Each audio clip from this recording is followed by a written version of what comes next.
अध्यक्ष महोदय,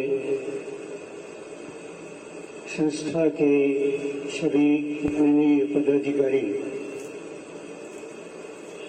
समारोह में उपस्थित प्रोफेसर अरुण दुबे जी,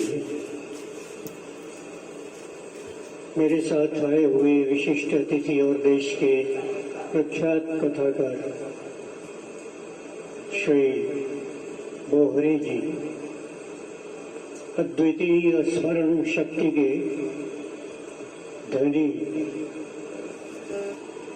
और ऐसे धन के धनी जिस पर डाका भी नहीं डाला जा सकता, श्री राम भरोसे निश्चय, आप सबके नगर के ही नहीं बल्कि हम सबके और हमसे बाहर के और स्थानों के भी पाठकों के प्रिय लेखक भावुक जी, मेरे बहुत पुराने मित्र, भाई, साथी सभी डॉक्टर स्वतंत्र और आप सभी विद्वत सज्जन, बैठी हुई दो देवियां, आज मुझे मालूम पड़ा कि किसी की अतिशय प्रशंसा करके भी उसे निर्वाक किया जा सकता है, और मैं ये महसूस कर रहा हूँ कि जो कुछ मुझे कहना था मैं उसमें से काफी कुछ भूल गया। फिर भी कोशिश करूँगा कि ज़्यादा देर न उलझाऊँ आपको और सीधे सीधे हिंदी दिवस के बहाने हिंदी पर ही नहीं बल्कि अपने समाज पर भी बात करूं। मित्रों, रसास्वाद की इस की नगरी में जहाँ गन्ने का रस और चावल, इन दोनों को मिलाकर के अद्भुत व्यंजन बनाया जा सकता है और बनाया जाता रहा है बुंदेलखंड में, इस नगर में आकर इस तरह के एक दूसरे तरह के रस का भी आज आस्वाद हुआ, आस्वादन किया, और ये मेरी उपलब्धि है। ये संयोग है कि मुक्त मनीषा की एक और कार्यक्रम में मैं आज से वर्षों पहले आया, और वो भी भावुक जी का ही कार्यक्रम था। इनके एक उपन्यास भवभूति का विमोचन था, और मुझे याद है कि किसी अटारी के ऊपर था, ऊपर बैठ करके कार्यक्रम, उसमें मैं आया था। इसके बाद में दूसरा मेरा आना हुआ, यहाँ गहोई समाज के माध्यम से मैत्री शरण गुप्त जयंती मनाई गई थी, और स्वतंत्र ने हमको और वीरेंद्र जैन हमारे यहाँ के इन दोनों को बुलाया था, और मैं उसमें भी आया था। ये मेरा तीसरा यहाँ का सौभाग्य है। बहुत धन्यवाद दोनों को, बहुत आभार दोनों को, और बहुत ही बधाई दोनों को, इन लेखकों को जिनके कथा संग्रह आए हैं। और मैं अक्सर अपने मित्रों में बैठ कर के, कल ही अपने देश के एक और प्रसिद्ध कथाकार महेश कटारे और बोहरे जी के साथ बैठा हुआ मैं ये कह रहा था कि मैंने बहुत कोशिश की, लेकिन मुझसे और विधाएं तो लिख के भरी, लेकिन कहानी आज तक लिख करते हुए नहीं बनी। पता नहीं इसमें क्या कमाल करना पड़ता है, कहाँ से क्या कल्पनाशीलता लानी पड़ती है। और इसलिए मैं एक कहानीकार को, एक कथाकार को, जबकि कथा हमारे जन्म के साथ चलती है, शिशु के पैदा होने के बाद जैसे ही उसमें समझ आती है वैसे ही वो कहानियों से जुड़ जाता है। यूँ हर घटना एक कहानी है, हर क्षण एक कहानी है अपने आप में। इसलिए हमारी किसी भी विधा में कथा का निवेश होता ही है। मैं आऊँ अपनी चर्चा पर। तो मित्रों, हमारी बहुत सी चिंताएं आज हमारे साथ लिपटी हुई है। हमको बहुत से नाम इस तरह के हमारे पास दे दिए गए हैं या हमने ले लिए हैं जिनको हम किसी उपलक्ष्य में मनाते हैं और उसके गुणगान करते हैं, ये समझ लीजिए। मैं इन सारे दिवसों के और सारे आयोजनों के और मातृ दिवस और पितृ दिवस और इन सब के पक्ष में हूँ, जैसा गौरी जी ने भी कहा कि इनको हमें मनाते रहना चाहिए। कभी न कभी तो हमारी इस तरह से तंद्रा टूटती है, अन्यथा और क्या हो, कैसे क्या हो। लेकिन हम देख रहे हैं कि आज जिस हम समय में और परिवेश में रह रहे हैं उसमें हमारी केवल एक चिंता कोई नहीं है, हमारी बहुत सारी चिंताएं हैं। हम यूँ भी कह सकते हैं कि हमारी कोई एक चिंता अकेली चिंता नहीं होती। जीवन कभी भी एक पक्षीय नहीं होता, जीवन कभी एक तंतु से बना हुआ नहीं होता। जीवन में 1.5 लाख, हमारे शरीर में 1.5 लाख तो नसें हैं। एक मजाक निकला था, हालांकि उसका जगह नहीं है, कि हमारे शरीर में 1.5 लाख नसें हैं, लेकिन केवल पत्नी जानती है कि कब कौन सी नस दबाना है।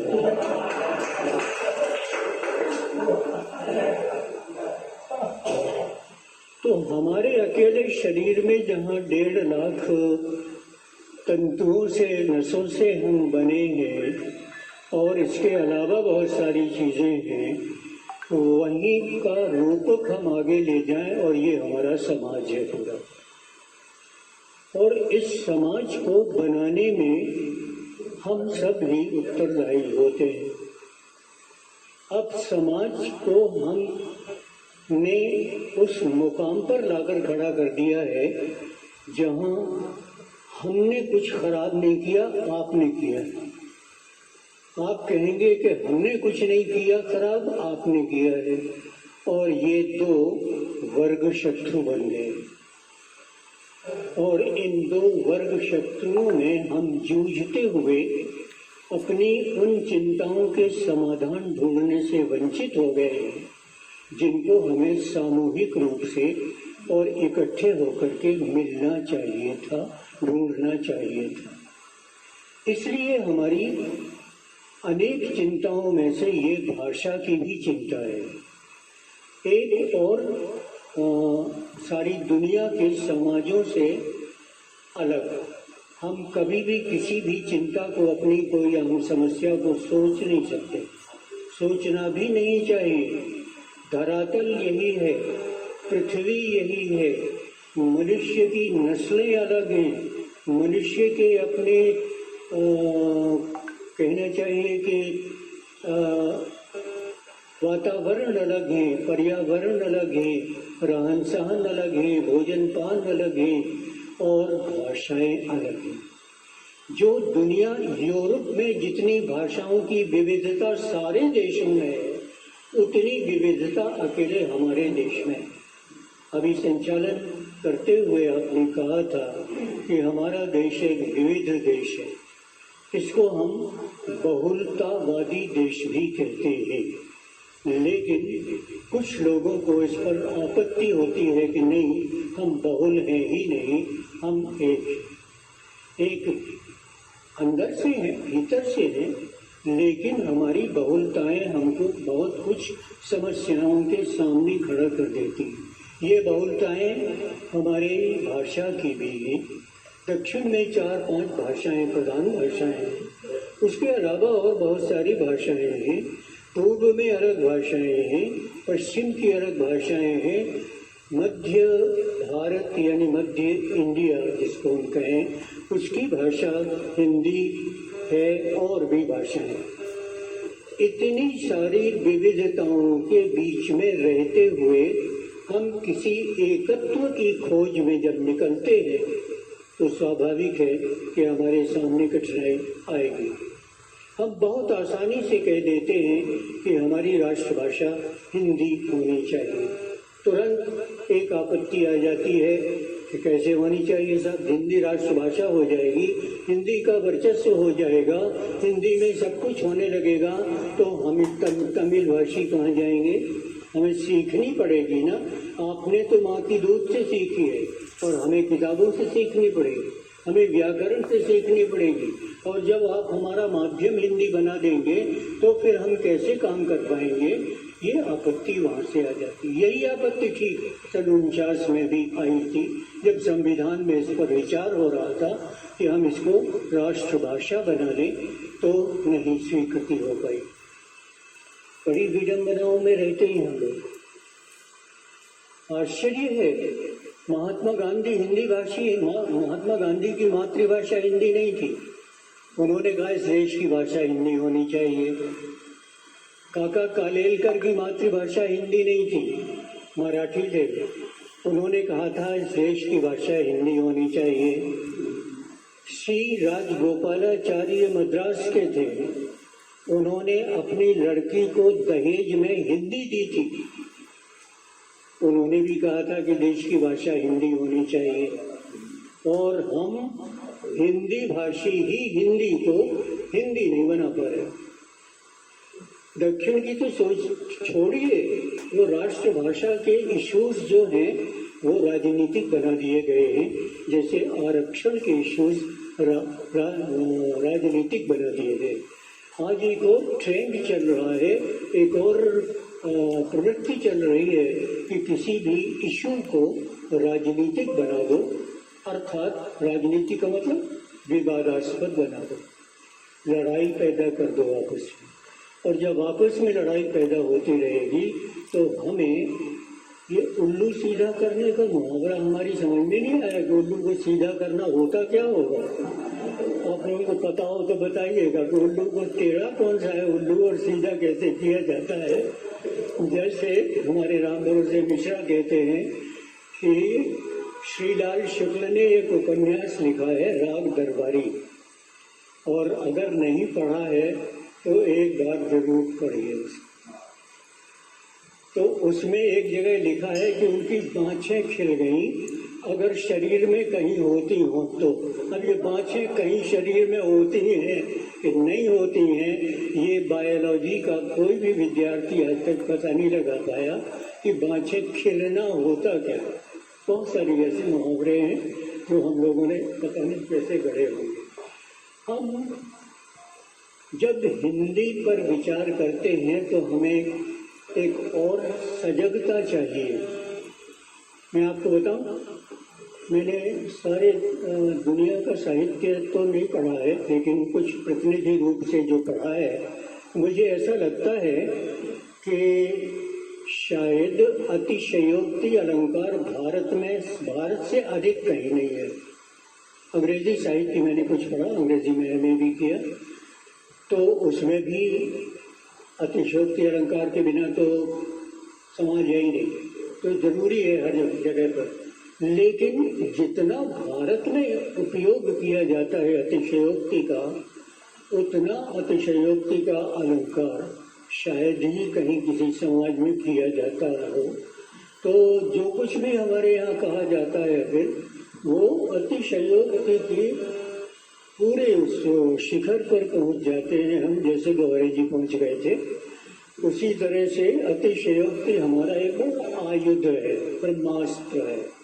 और जब हम किसी भी चिंता की बात करने लगते हैं तो हम अतिशयोक्ति पर पहुँच जाते हैं, चाहे विरोध की, चाहे सहमति की, चाहे असहमति की, अतिशयोक्तियों पर पहुंच जाते हैं। और जब हम अपनी अतिशयोक्ति पर पहुंचेंगे तो हम निश्चित रूप से दूसरे की अतिशयोक्ति को खंडित कर रहे होंगे। आपको बड़ा अटपटा सा लगेगा, मैं उदाहरण अगर दूं, और मुझे भी ये डर लगेगा कि कहीं आपको की सहमति मेरे साथ नहीं होना, जिसने कहा है उसके साथ भले होना। एक बहुत बड़े चिंतक ने लिखा है, if you want piece in the world you will have to keep out patriotism. आप बिल्कुल ऊपर से समझेंगे अगर तो बहुत ही आपत्तिजनक लगेगा।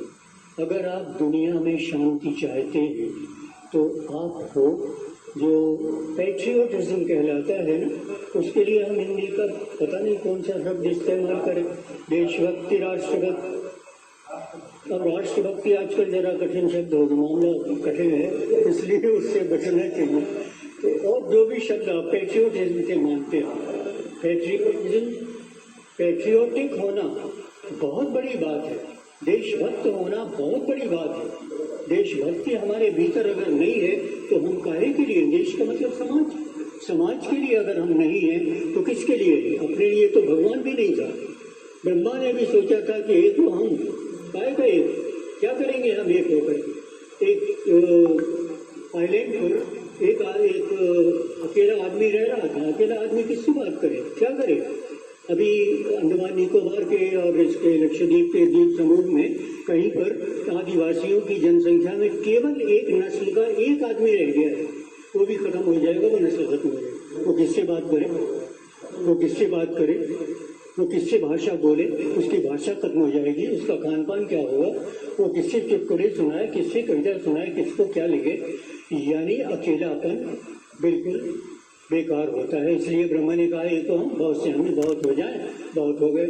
अकेला जिसको बनाया था परमात्मा ने, वो एडम और ईव कहे जाते हैं, जो आदम और हव्वा। तो आदम को बनाया तो आदम ने कुछ दिनों बाद कहा पिताई मन नहीं लग रहा अकेले में, अकेले हम करेंगे कि आपने नंदन गार्डन में तो हमें रख दिया, तो कह दिया है कि सब कुछ खाना, ये फल नहीं खाना, तो चलो हम ये फल नहीं खा रहे हैं, लेकिन हम अकेले अकेले करेंगे क्या? बड़ा वोट भी तो नहीं खेल सकते अकेले, हर खेल के लिए 2 आदमी चाहिए। तो इसलिए उन्होंने कहा ठीक है, तो एक और बनाई देते हैं। तो उन्होंने ईव बना दी, महिला बना दी। बस जैसे ही 2 हुए तो लड़ाई शुरू हो जाती है। एक और दिक्कत है, द्वंद्व इस दुनिया विजय। मैं आपको फिल्म बनाऊँ की तरफ, भाषा की तरफ तो थोड़ा सा ले जाऊँगा, लेकिन मैं समाज, मैंने कहा ना कि कोई एक चिंता नहीं होती है।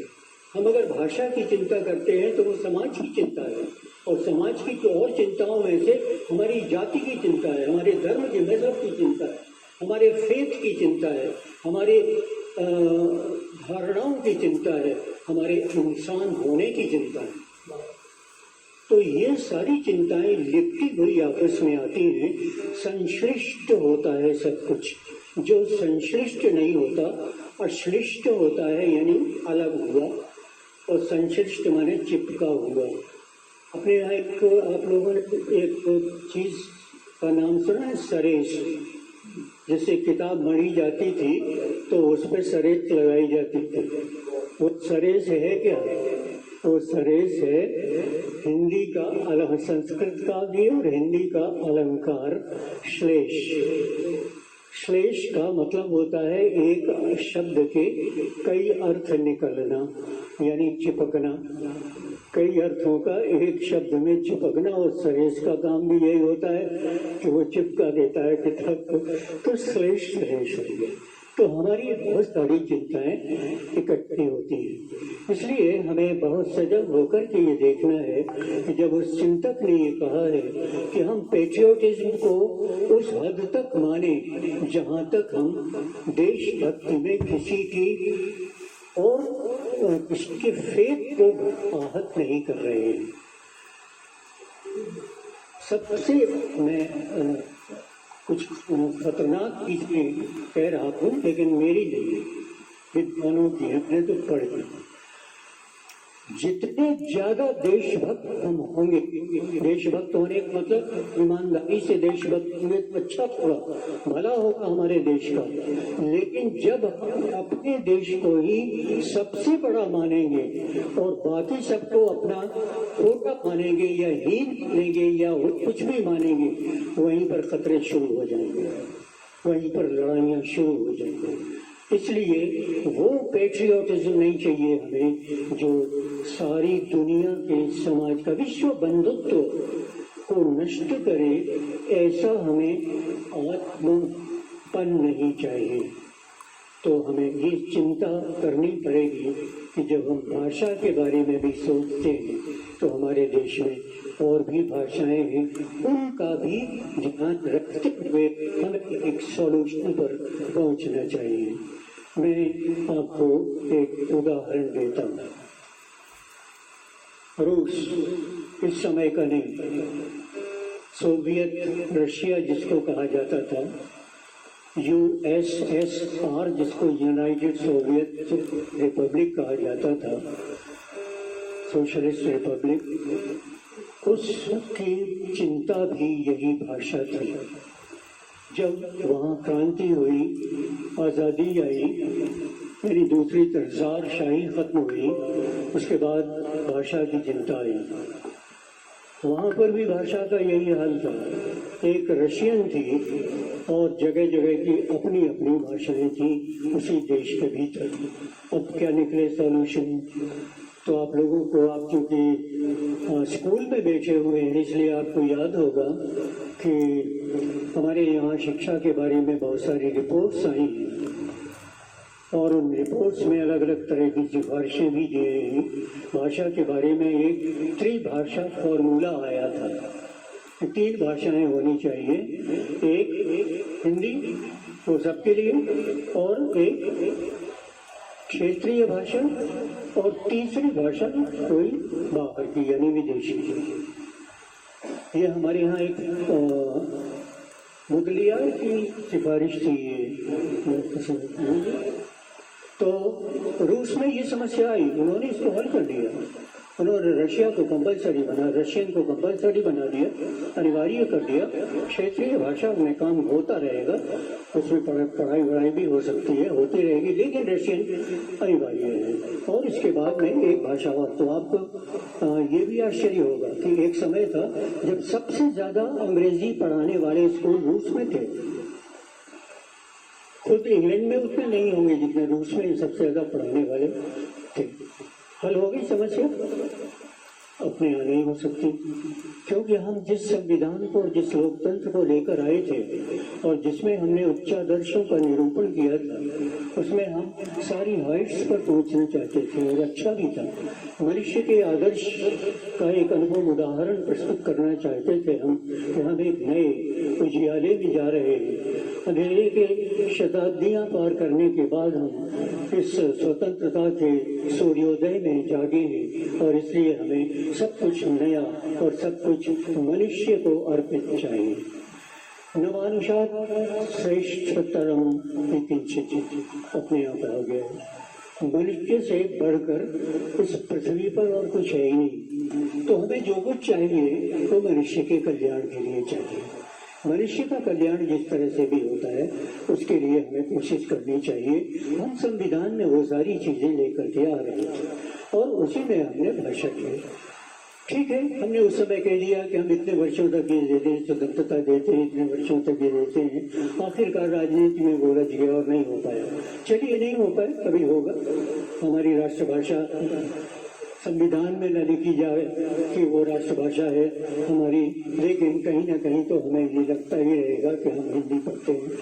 जो सबसे बड़ा दायित्व तो उत्तर भारत का है जिसकी भाषा हिंदी है। तो दक्षिण वाले तो इतनी बढ़िया हिंदी बोलते हैं। आपने कभी किसी महाराष्ट्रियन को सुना है? आपने किसी बंगाली को सुना है हिंदी बोलते हुए? तो क्या हिंदी बोलता है और क्या भाषा रहता है। मराठी भाषा में एकदा, संस्कृत का शब्द है एकदा, एकदा, एक बार। मराठी में आम आदमी एकदा बोलता है, उस भाषा में चला आया है वो शब्द। भाषाएं इस तरह से गठित होती हैं, बनती हैं।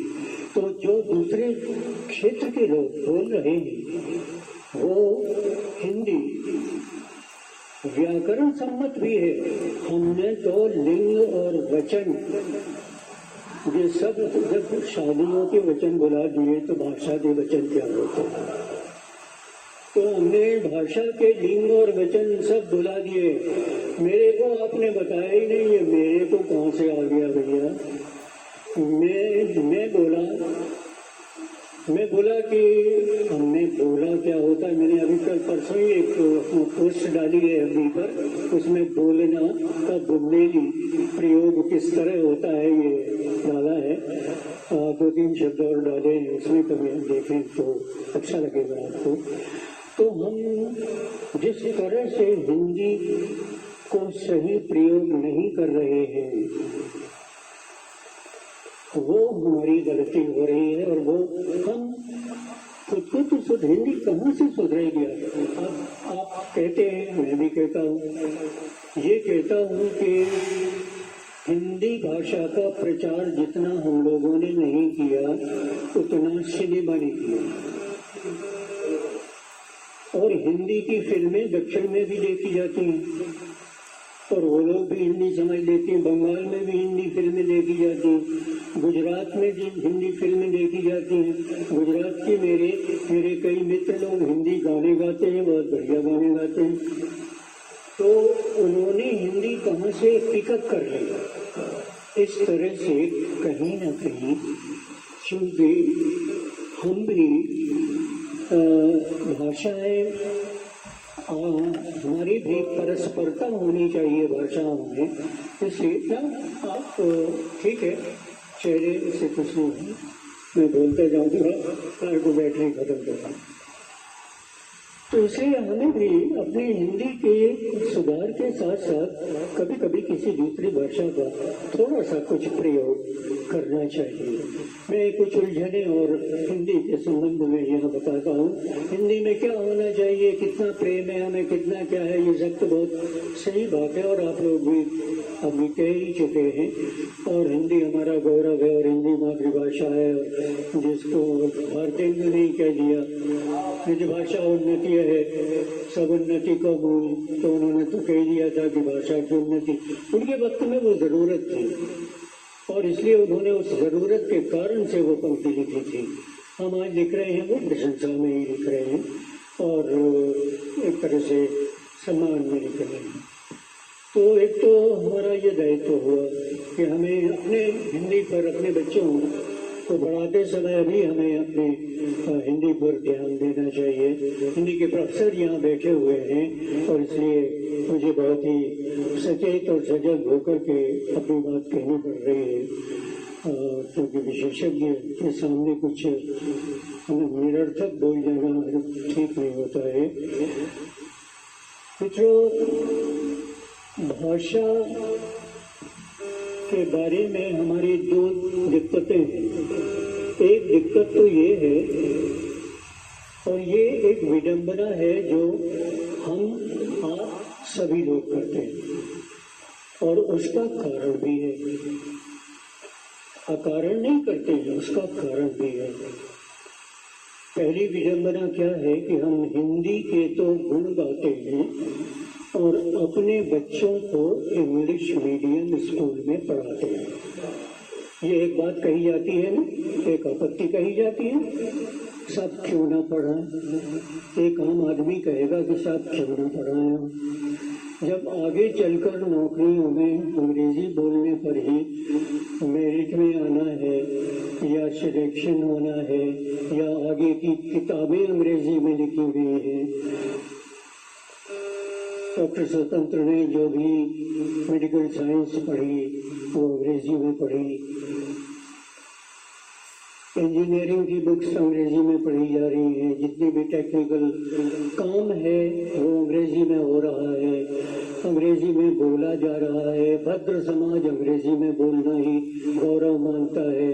तो ऐसे वक्त में हमें लगता है कि हिंदी में पढ़े रहना हमारा पिछड़ापन हो जाएगा और ये हुआ भी है। खास तौर से मध्य में हायर सेकेंडरी स्कूल में भी रहा हूँ और अंग्रेजी का लेक्चरर रहा हूँ, कई वर्षों तक रहा हूँ, तो मुझे वो भी अनुभव है कि मध्य प्रदेश सरकार ने अंग्रेजी को कभी ऑप्शनल किया, कभी पढ़ना तो जरूरी है लेकिन नंबर नहीं जोड़े जाएंगे, कभी कुछ होगा। और इस तरह से हमने हिंदी को, मैंने अंग्रेजी को निकालने के लिए ये सब किया अंग्रेजी न आने के कारण लड़के को बहुत नुकसान उठाना पड़ता था, इसलिए हमने अंग्रेजी को निकालने की ये कोशिश की थी सरकार ने, लेकिन वो दांव सही नहीं पड़ा और बेचारे जो अंग्रेजी नहीं पढ़े वो कभी कभी महसूस करते हैं कि हम पीछे रह गए। क्यों? क्योंकि हिंदी को उतना ही समान स्थान नहीं मिल पाया न माध्यम में, यानी मीडियम में। अब तो IAS में भी मीडियम हो गया हिंदी, होता जा रहा है, हमें मिलती जा रही हैं सुविधाएं। लेकिन जब हम विदेशों की बात करते हैं जाने की या टेक्निकल ज्ञान की बात करते हैं तो बरबस हमें अंग्रेजी पढ़नी ही पड़ती है और अंग्रेजी के माध्यम से पढ़ना पड़ता है। इसलिए क्या दायित्व होना चाहिए था हमारा कि हम सारे अंग्रेजी के ज्ञान को